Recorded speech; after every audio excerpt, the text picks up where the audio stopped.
શ્રી ગણેશાય નમઃ. નમસ્કાર દર્શક મિત્રો. મંગળનું રાશિ પરિવર્તન જે મકર રાશિમાં આવશે તે તમારી બુધની અધિપત્યવાળી કન્યા રાશિ માટે કેવું ફળ આપનારા બની રહેશે એ વિશેની માહિતી. કન્યા રાશિ અક્ષર પઠણો. તારીખ 16/1/2026ની વહેલી સવારે 4:26 મંગળ ધન રાશિમાંથી રાશિ પરિવર્તન કરી મકર રાશિમાં આવશે, જે તમારી કન્યા રાશિથી 5મા સ્થાનેથી રહેશે. 5મું સ્થાન એ વિદ્યા અને સંતાનનું સુખ જોવાય છે. 5મા સ્થાને વિદ્યા અને સંતાનનું સુખ જોવાય છે.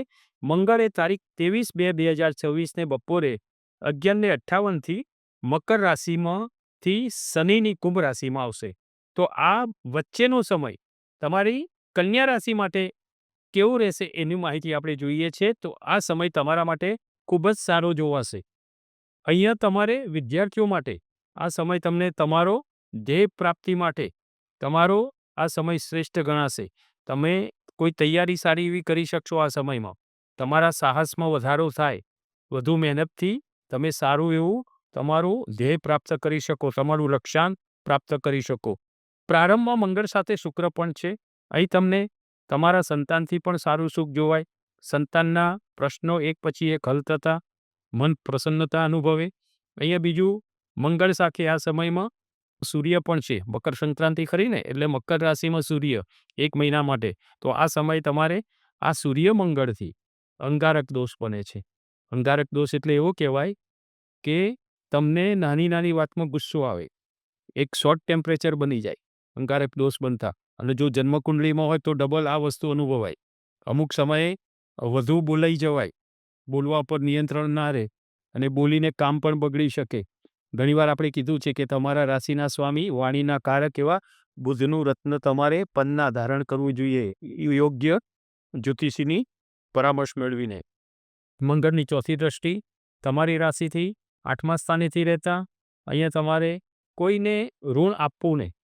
8મા સ્થાને મંગળ હોય ને, 8મા અને 12મા સ્થાને આપણે ઘણીવાર કીધેલું છે કે 8મા સ્થાને કોઈનો મંગળ થાય તો કોઈને તમે ઋણ આપશો નહીં. નહીં તો તમારું આપેલું ઋણ પાછું આવવાની સંભાવના ઓછી જણાશે. કેમ કે સામેલાને આપવું પણ હોય, પણ આવા યોગ હોય ને તો એ પણ ના આપી શકે. એટલે આ સમય તો તમારે ખાસ અહીંયા સાચવવાનું રહેશે. મંગળની 7મી દ્રષ્ટિ તમારી રાશિથી 11મા સ્થાને લાભસ્થાને રહેતા અહીંયા જે કીધું ને આવકમાં વધારો કરાવે. કામમાં તમને ઓપ્શન મળી રહે. તમે ચોઈસનું કામ કરી શકો. તમારી પસંદગીના કામથી તમે તમારી નાણાકીય સ્થિતિ મજબૂત કરી શકો. આવકમાં વધારો થઈ શકે. આ લાભ કરતા બની રહે. મંગળની 8મી દ્રષ્ટિ તમારી રાશિથી 12મા સ્થાનેથી રહેતા તમારી આવક કરતાં ખર્ચા વધી ન જાય એનું પણ ધ્યાન લેવાનું. દર વખત અહીંયા છે કે ખર્ચ ઉપર દરેકની અસર થાય છે. તો પહેલાં કહેવત હતી ને કે 7 સાંધે ને 13 તૂટે, એના જેવું તમે અહીંયા આ વસ્તુના લીધે બની શકે. તો તમારે અહીંયા ખર્ચ ઉપર બહુ જ નિયંત્રણ જરૂરી રહેશે. જો જન્મકુંડળીમાં પાછું તમારે મંગળ 1, 4, 7, 8 અને 12મા સ્થાને હશે તો આ તમારી કુંડળી માંગલિક ગણાશે, મંગળથી દોષિત ગણાશે. તો આ વધુ અનુભવાશે. જો મંગળવાળી કુંડળી હશે ને તો આ જે કીધું એ વધુ અનુભવાય. અહીંયા કાળી મજૂરી પણ કરાવે. મંગળ જે વસ્તુ છે ને, મંગળ ગ્રહ એ જો સારા હોય તો સારી રીતે તમને રાજા જેવી જિંદગી અપાવે છે. પણ બદ મંગળ હોય, ખરાબ મંગળ હોય તો તમને બહુ જ ગુસ્સો, કાળી મજૂરી આ બધું કરાવતા હોય છે. અમુક તો વ્યાધિ પણ થતી હોય છે. તમારે વૈવાહિક રીતે પણ થોડું વિલંબ થાય. કેમ કે આ માંગલિક કુંડળી હોય તો ઘણું સારું હોય છતાં પણ કોઈ વાત ક્યાંય ફાઇનલ ના બને. આપણે સારા, એ ઘર સારું હોય, વ્યવસાય સારો હોય, પણ કોઈ બી વાત જલ્દી એનો નિરાકરણ ના આવે, વિલંબ થયા કરે. અહીંયા તમારે મંગળ દોષનું નિવારણ ખાસ કરાવવું જોઈએ. મંગળ શાંતિનું યજ્ઞ કરાવવું જોઈએ કોઈ જ જાણકાર વ્યક્તિ પાસે, જેથી લગ્નમાં વિલંબ થતો અટકે. અહીંયા સ્ત્રીઓ માટે આ સમય તમારે બચત થોડી તમારી ઓછી થાય એવું જણાશે. અહીંયા તમારે બચત ઓછી થતી હોય એવું જણાશે. અહીંયા ખર્ચ તમારા વધશે. મગજને શાંત રાખવું જરૂરી રહેશે. વાતમાં ગુસ્સા ઉપર તમારે નિયંત્રણ લેવું જરૂરી રહેશે.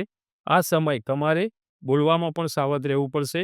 અને જે વિચારી આગળ રોકાણ જે કર્યું હોય તો તમારે કોઈ પણ રીતે ખોટું રોકાણ ન થાય એનું પણ તમારે ધ્યાન રાખવું પડશે. કોઈની સલાહ મેળવી લેવી. નોકરી કરતા માટે પણ આ સમય તમને થોડો બદલાવવાળો બની શકે. કામનો બોજો રહે. કામ જે વર્કલોડ વધુ રહ્યા કરે અને દોડધામ પણ વધી શકે. ઉપાય તરીકે તમારે શું કરવાનું? મંગળનો બીજ મંત્ર છે રીમ ક્રામ ક્રીમ ક્રોમ સહ ભૌમાય નમઃ. મંગળનો બીજ મંત્ર છે રીમ ક્રામ ક્રીમ ક્રોમ સહ ભૌમાય નમઃ. આ મંગળના બીજ મંત્રનો જાપ કરવો જોઈએ અને આ સંખ્યા છે 10,000ની. પણ આગળ પણ વાત કરી છે ને કે કળિયુગમાં 4 ગણું કરવું જોઈએ તો સારું ફળ મળે. તો 40,000 મંત્ર જાપ આ બીજ મંત્રના કરાવવા જોઈએ. બીજું હનુમાન ચાલીસા કરવી જોઈએ અને ખાસ મહત્વની વસ્તુ મંગળવારને દિવસે હનુમાનજીને લાલ બુંદી ધરાવી અને લોકોમાં પ્રસાદ તરીકે વહેંચવી જોઈએ. તો એનાથી ઘણું બધું સારું તમે અનુભવી શકો. તો આ હતું મંગળનું રાશિ પરિવર્તન મકર રાશિમાં આવતા તમારી બુદ્ધની અધિપત્યવાળી કન્યા રાશિ માટે કેવું ફળ આપનારા બની રહેશે તે વિશેની માહિતી. નમો નારાયણ.